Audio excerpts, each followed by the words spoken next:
ভোটের আগে প্রশাসনে বদলিতে জামায়াতের আস্থা লটারিতে। বিস্তারিত সংবাদ। জাতীয় সংসদ নির্বাচন সামনে রেখে মাঠ প্রশাসনের কর্মকর্তাদের লটারির মাধ্যমে বদলি চায় জামায়াতে ইসলামী। দলটি বলছে, বদলির ক্ষেত্রে এটিই সবচেয়ে নিরপেক্ষ ও আস্থা রাখার পদ্ধতি।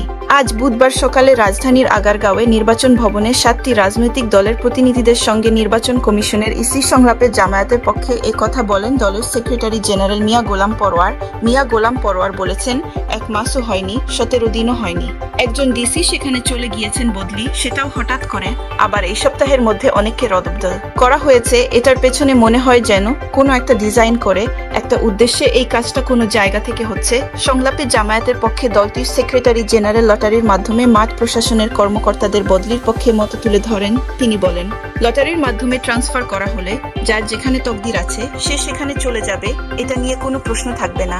নির্বাচন কমিশনই নির্বাচনকে সুষ্ঠু নিরপেক্ষ করার জন্য আস্থার জায়গা বলে মন্তব্য করেন মিয়া গোলাম পরোয়ার।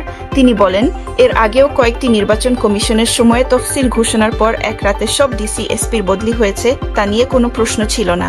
এমন সিদ্ধান্ত নিতে হবে। এখন যেটা করা হচ্ছে তা পরিকল্পিত ও উদ্দেশ্য নিয়ে করা হচ্ছে। জাতীয় নির্বাচন ও গণভোট একই দিনে হওয়ার ঘোষণা দেওয়া হলেও নির্বাচনী আচরণবিধিতে তার উল্লেখ না থাকার বিষয়ে ইসির দৃষ্টি আকর্ষণ করেন মিয়া গোলাম পরোয়ার।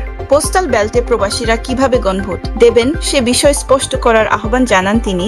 একই সঙ্গে প্রবাসী ভোটের ক্ষেত্রে জাতীয় পরিচয়পত্রের এনআইডি বিকল্প হিসেবে পাসপোর্টের মাধ্যমে রেজিস্ট্রেশন করার বিধান করার বিষয়ে বলেন তিনি।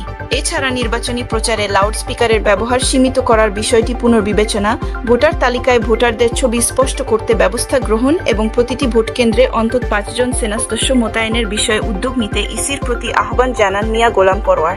সংলাপে জামায়াতে ইসলামীর পক্ষে আরও অংশ নেন দলের সহকারী সেক্রেটারি জেনারেল হামিদুর রহমান আয়াত ও আইনজীবী শিশির মনির।